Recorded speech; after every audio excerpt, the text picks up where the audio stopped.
There are two men in this boat. The same water, the same food, the same ocean. One is a fisherman with 20 years at sea. The other is a 23-year-old soccer player on his first trip out. Within a day, they will have no motor, no radio, no anchor, no oars. Within 4 months, only one of them will be alive, and it will not be the one you would bet on. He will spend more than a year in that boat and cross almost the entire Pacific. But the question of this film is not how he survived. It is why the man beside him did not. November 17th, 2012. Costa Azul in the Mexican state of Chiapas. Salvador Alvarenga is going out for shark.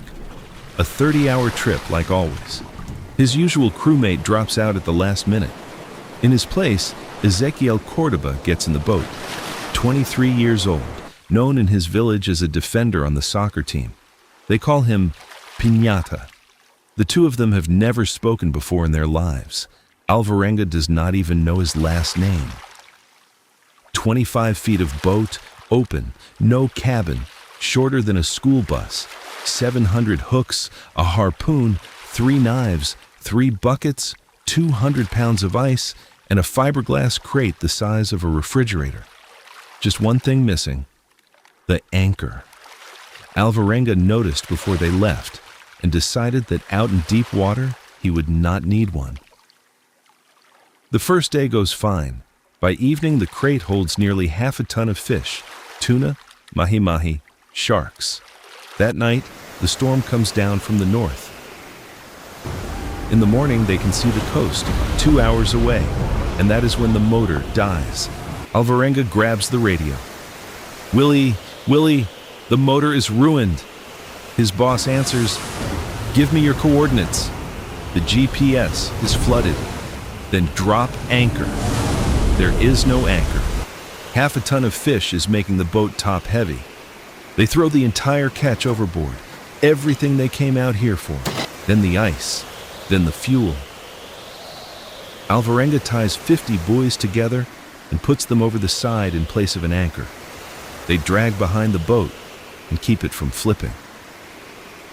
The storm goes on for 5 days. At 10 in the morning, the radio dies. Alvarenga picks up the club he uses to kill fish and beats the engine apart. Then he throws the radio and the GPS into the water.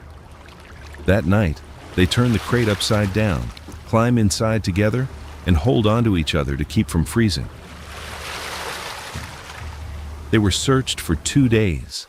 The flights were called off because of poor visibility, as the Mexican search coordinator would later explain. The boat was written off. By then, the current had already carried them past the edge of the entire search area. His grandfather taught him to keep time by the moon. He knew no dates, no days of the week. He only knew how many times the moon had grown full and vanished again. So far, once. The hooks went overboard with the rest of the tackle. There is no bait. So Alvarenga starts catching fish with his bare hands. He kneels at the side of the boat, pushes his arms into the water up to the shoulders, and holds his hands a few inches apart. When a fish swims between them, he snaps them shut and digs his fingernails into the scales. At first, almost everyone got away. Then, he stopped missing. Córdoba cleans the fish with a knife and cuts it into strips to dry in the sun. Alvarenga eats it raw and dried without noticing the difference. Then he starts scooping jellyfish out of the water with his hands and swallowing them whole. "It burned my throat, but it wasn't so bad. There is no drinking water at all. Seawater is out of the question," he learned that as a boy. After a few days, he starts drinking his own urine, and later the blood of the turtles he catches, and talks Córdoba into doing the same. It feels like it helps. In fact, it is only speeding up their dehydration.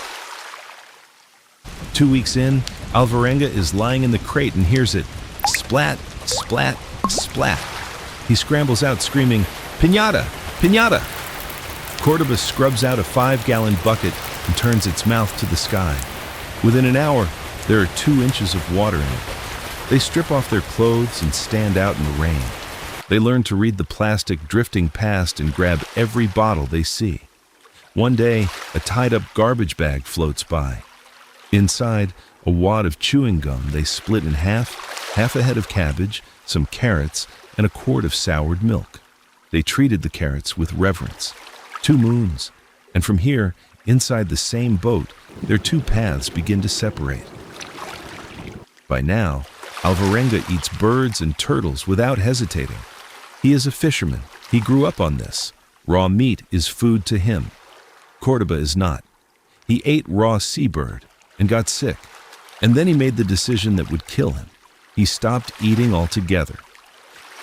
Here's the answer to the question from the beginning. There was food in that boat. There was water. Córdoba was younger, stronger, and healthier. He could work 12 hours without complaining. He did not die of hunger exactly. He died because he stopped believing this would ever end. Depression shut his body down. Which leaves a harder question, because Alvarenga still had another 10 months out there, alone. And the thing that kept his mind intact was something he did every single morning. Alvarenga holds out scraps of bird, sometimes a piece of turtle. Córdoba clamps his mouth shut. He is holding a water bottle in both hands, but he no longer has the strength or the will to lift it to his lips. They make a pact. If Córdoba survives, he will go to El Salvador and find Alvarenga's parents. If Alvarenga survives, he will find Córdoba's mother in Chiapas. Córdoba asks him to tell her he is sorry he could not say goodbye, and that she should stop making tamales for him, that she should let him go. One morning he says, "I'm dying, I'm almost gone." Alvarenga lies down next to him. "Don't think about that. Let's take a nap." Córdoba asks for water and cannot swallow it. Alvarenga screams into his face, "What am I going to do out here alone?" Córdoba didn't answer. Alvarenga propped the body up so a wave would not wash it out and cried for hours. In the morning he asked it, "How did you sleep? Have you had breakfast?" and answered for him. He talked to the corpse for 6 days. It was easier than admitting he was alone. On the 7th day, on a moonless night, in the middle of a conversation, he realized he was talking to a dead man. He washed his feet, took his shorts and his red sweatshirt with the little skulls on it. He needed them, and slid the body into the water, and passed out. He blamed himself. He was the one who invited Córdoba on the trip. For 4 days he thought about ending it. One thing stopped him. His mother had once told him that people who take their own lives never get to heaven. So he went back to watching for ships. Around 20 container ships passed him. He learned to tell them apart by their silhouettes at dawn and dusk. Every time he stood up and waved and jumped and screamed for hours. There was never a single person visible on any of those decks. Not one of the 20 stopped. To keep from going insane, he invented another life. He started every morning with a walk, pacing the boat end to end, imagining he was traveling the world. He said that out there, in that boat, he ate the best meals of his life. He invented a family, friends, women, and lived among them. The storms kept coming, but the further out he drifted, the shorter they got. The crate, the one the size of a refrigerator, became his house. He hid from the sun inside it. He counted 15 moons. 15 times the moon grew full and vanished. By then, he no longer believed he would ever see land. He was drifting through one of the emptiest places on Earth. From where the current was taking him, it is 4,000 miles to Alaska, 2,500 to Australia. If he had missed those islands, the next land would have been the Philippines. He was moving on a smooth, fast current when the sky suddenly filled with birds, shorebirds. The muscles in his neck went tight. A green island rose out of the haze. He didn't believe it. Hallucinations never lasted this long. He stared at it and calculated all the ways it could still go wrong. He could be pushed off course. He had been dragged backwards before it had happened. And then he took his knife and cut the buoys loose. The same 50 buoys that had kept the boat from flipping for 14 months. Without them, any storm would have finished it. But he decided speed mattered more than stability now. He threw away the one thing that had been holding him. Within an hour, he was close to shore. 30 feet out, he threw himself into the water and paddled like a turtle. A wave picked him up and dumped him on the sand like a piece of driftwood. He lay face down and closed his fist around a handful of sand. He was found by Emmy Libukmedo and her husband, Russell Lykedrick, who dry coconuts on that island.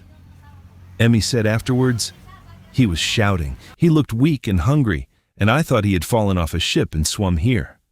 They took him into their house and fed him 3 omelets. They had no language in common.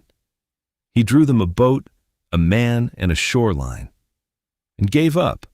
How do you explain a 6,000-mile drift with stick figures?" He said afterwards, "The more I talked, the more all of us roared with laughter. I don't know why they were laughing. I was laughing because I was saved 438 days, somewhere between 5,500 and 6,700 miles, depending on whose calculation you take. He is the first person on record to survive more than a year adrift in a small boat. He spent 11 days in a hospital, anemia, swollen legs, dangerously low blood pressure, and, the doctor suspected, liver parasites from the raw birds and turtles. Back on land, he could not sleep, and he was afraid not just of the ocean, but of the sight of water. And as soon as he could walk, he traveled to Chiapas. He found Córdoba's mother, Ana Rosa, and he sat with her for 2 hours, answering every question she had. He kept the promise they made in that boat. Not long after the book about him came out, Córdoba's family sued him for $1 million, claiming he had eaten their son to stay alive. Alvarenga's lawyer denied it. Alvarenga said only this: "I suffered hunger, thirst, and an extreme loneliness, and I didn't take my life. You only get one chance to live."